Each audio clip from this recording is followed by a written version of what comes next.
Hi guys, this is Coco and it's probably been a few years since my last upload here on YouTube. I have left my crypto full-time job as a marketer.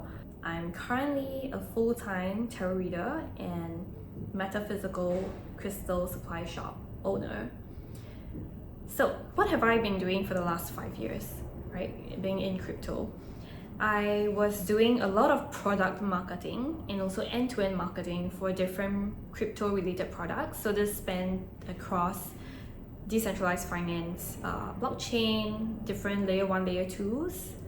I also had jobs relevant to NFT projects as a consultant and agency. Let me just give a quick overview on crypto marketing in general, because I do get a lot of questions on crypto marketing, like how to get into the industry, what does it look like, especially as a Singaporean, right? So if you're not interested in crypto marketing, you can check the timestamp and jump straight into why I left the industry and what I'm doing right now and why. Marketing in Singapore is probably one of the best countries you can be in as a crypto marketer. There are a ton of opportunities coming your way here in Singapore if you're in crypto marketing across different fields, across different factors and departments, right? Ranging from design, product marketing, events planning, community management to PR. It is a very good country to be in if you want to explore marketing in crypto itself. So that's the first part. Second is, in crypto marketing, what does it entail, right? And if you want to be a crypto marketer, what are some things that you need to know, right? So for the first thing is, for crypto marketing, it's a very broad term.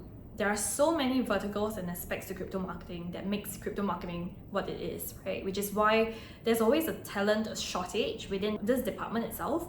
But of course, at this point, I do know a lot of people who are crypto marketers now in 2024. So I don't think this is applicable anymore in terms of the industry and the information gap, right? But when it comes to crypto marketing, there are different verticals, there are different product lines that you can consider. So there's the tech aspect, right? So you can either join a platform that is very developer-centric, so that is purely tech and developer-related marketing. So dev roles and dev event planning, hackathons and all that, but you need to know your tech, right? That's the first part. The second one is something relevant, is kind of like a mix between that and mainstream crypto marketing, which is blockchain layer 1, layer 2 marketing. And this is where I would say my expertise would be in at this point in my career in crypto marketing, if I still have a career in crypto marketing, that is. But blockchain layer 1, layer 2 marketing is it's really about ecosystem, partnerships, being able to identify how you want to do different strategies for localization and how do you want to grow different target audience, right? So you want to think about project owners, protocol owners, builders, as well as retail users, right? How do you want to really funnel that growth? And then we have DeFi, which is decentralized finance. If you don't know, you have to Google it. Okay, I'm gonna keep it short. So DeFi itself is mostly related to yield, right? So money-making tools on DeFi platforms in different ecosystems. And then within DeFi itself, there are so many different types of DeFi protocols that you can read into. So there are like DEXs, there are yield aggregators and stuff like that. And then after DeFi, there is exchanges, centralized exchanges. So for centralized exchanges, I would say this is the best bet for you if you're moving from Web 2 to Web 3. So there are a lot of like traditional ways of marketing that centralized exchanges would need to leverage. So this is like a very proper structure and processes in place to help with compliance regulations and all that while marketing the product.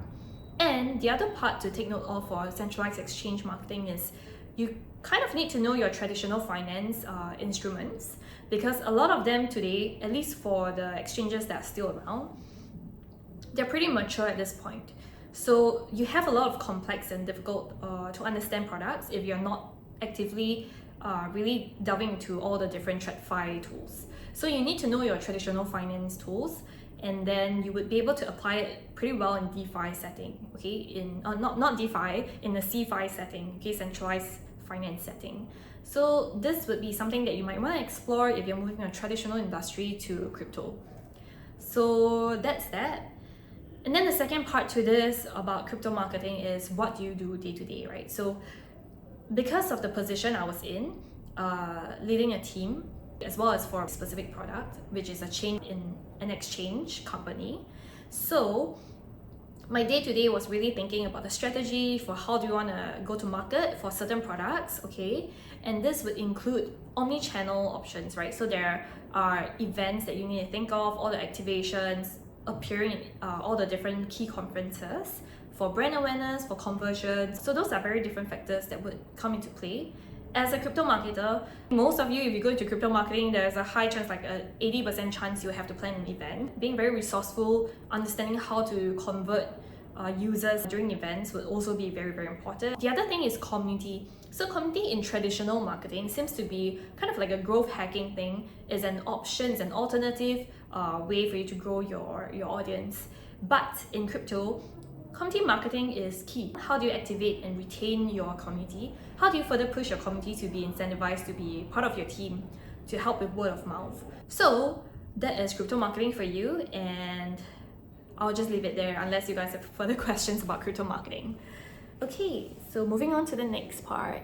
So after all this time, why did I leave the industry? I'm gonna stand up here.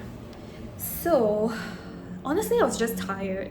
I was tired of the traveling, I was a bit tired of the work, but I still enjoy the industry. I still enjoy the people that I meet, the relationships I've built over the years in crypto. It feels like an international community, to be honest. I wouldn't say I'm entirely out yet. I'm still exploring opportunities and see what works for me. But for now, I really want a break. So I just wanted a break, which is why I decided to leave the job. The next part to this question is why crystals, why tarot reading, why spirituality? So this is a very long story, so bear with me. I've always been a non-religious person. I've been very secular my whole life. I feel like despite my family's beliefs, and they are not very, like strict with religion as well, but I guess having that option to explore on my own, explore my own truth was very important, and that was shaping me to who I am today, which is to question things, right?